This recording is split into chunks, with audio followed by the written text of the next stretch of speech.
Time is critical when it comes to treating a stroke. KCCI's own Laura Terrell learned that firsthand when her husband suffered a massive stroke in 2023. And Laura is sharing this deeply personal story for National Stroke Awareness Month. Riding his bike on an Iowa trail is one of my husband's favorite things. An avid athlete who loves the outdoors, Sean was thrilled to start training for his first RAGBRAI 2 years ago. But on June 2nd, 2023, that training came to a screeching halt when he woke up one morning with double vision. I remember trying to look at myself in my eyes in the mirror, and I couldn't look at myself in the mirror and see both my eyes looking back at me. A trip to urgent care turned into an ambulance ride to the emergency room. I remember the ER doctor saying that you had a small stroke. A scan revealed a small tear in an artery in Sean's neck, known as an arterial dissection, something we didn't even know was there. What I've been told is that that is not uncommon for people to experience those. They usually heal themselves on their own in a short amount of time, but they can sometimes cause blood to clot as they're healing, and in my case, it caused a blood clot, a pretty big one. After 3 days at the University of Iowa Hospital, specialists monitored Sean with medication and sent him home. We knew healing would take time. That was like a huge shock to my system, to not be able to see, to not be able to drive. At that point, we thought the worst was over. Little did we know, the most devastating part was yet to come. I had this burning in my head. 6 days after his small stroke, Sean woke up with a terrible headache and quickly realized he could not move. So I was on the ground, my wife was in the other room, and she came in because she heard me yelling, and she knew pretty quickly that I was having another stroke, probably because of the way I looked. I found my husband on the floor, struggling to breathe. As each second passed, I could tell he was fading. I started to get more and more numb on my right side, and I think I started to feel my throat start to close up a little bit and start to lose the ability to talk. I called 911 and paramedics arrived within minutes. A feeling of relief, but also fear in the chaos. I was trying to sort of make eye contact with the two paramedics to try to let them know that I couldn't talk. I remember them intubating me in the ambulance in our driveway, and that's sort of the last thing I remember for several hours. Paramedics rushed Sean to Mercy One. They told me to sit in the front of the ambulance while they worked on him in the back. When they got to the hospital, my wife didn't know whether I was alive or dead in the back of the ambulance. A stroke alert went out in the ER, which meant Sean was scanned immediately. Scans showed a blood clot blocking the main artery in the back of his brain. It's more or less a death sentence. Dr. Alan McDaniel was there that day and ready to go. He stood with me in this same hallway and told me an emergency procedure called a thrombectomy was the only hope to save Sean's life. All I could think about was our 2 young sons losing their dad. That emotion, followed me right into the room. Sean's thrombectomy took 20 minutes. Dr. McDaniel delivered the news. It was a success. I remember we went up there and got it pretty quickly, and it was a great day.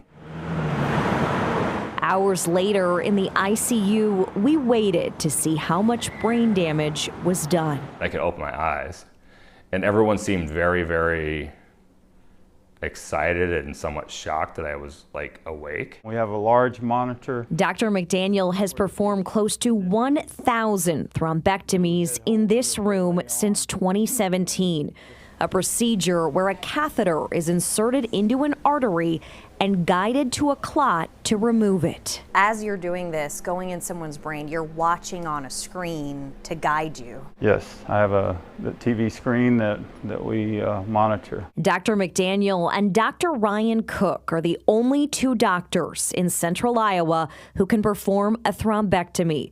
Both are interventional radiologists at Mercy One.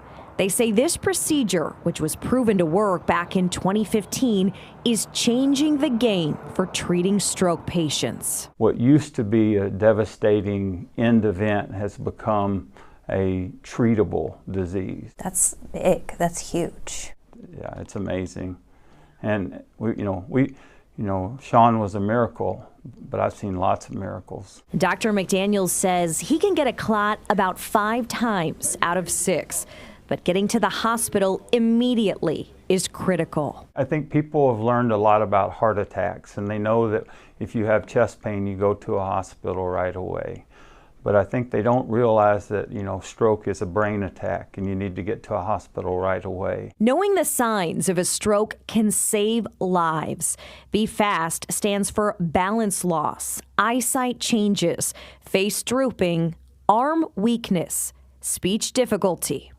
If you experience any of those, it is time to call 911. If it helps, one person, that's amazing. My husband decided to tell his story in hopes to spread awareness.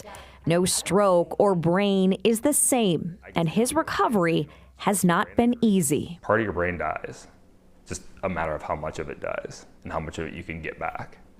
And so, for anyone out there was a lot of people close to me that had a lot of patience with me, and so I'm very grateful for that. While Sean still struggles with some cognitive issues like fatigue and retaining information, he's pushed himself physically to finally accomplish that goal of doing RAGBRAI. Having young kids when I had the stroke was both the hardest thing and probably the best thing for my recovery, because it gave me something to focus on every day. That's got to be like the most fulfilling part for you, right? Like saving people and seeing the after. The next morning is often amazing. And you go in there and they have no idea who I am.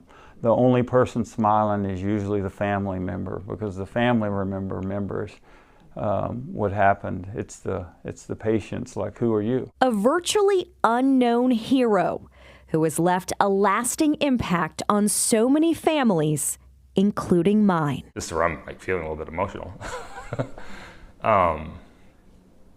I'm grateful that he cared enough to really pour his heart into learning how to do thrombectomies and doing them well, because I think mine turned out about as good as it could turn out. Yeah, it's a lot to share.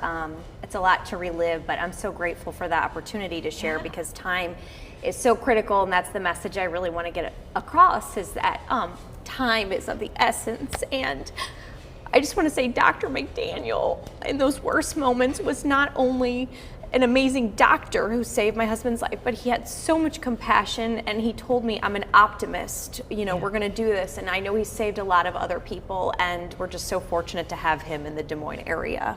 Yeah, in telling your story, while hard and not something journalists do, will absolutely make a difference for other people. Thank you. We're blessed the way that it turned out. It could have been so much worse. So I recognize that we're blessed and appreciate all the support, because so many people have sent such kind messages. A lot of people can relate to a loved one who's had a stroke. And Sean looks like he's doing really well. Yeah. He is. He's worked really hard. Yeah. It's not easy. There's still some cognitive things that he'll probably deal with the rest of his life. But overall, we are so fortunate. He could have been severely disabled. Yeah. So. Well, I know Stacy mentioned it, but the strength of both of you to share this story. And again, it is going to save lives. Thank you. And I have goosebumps, and it just kind of it was a roller coaster ride going through that story. But the outcome right now for you guys is, I just, again, thank you for sharing it. Thank you so much. Thank you, Laura.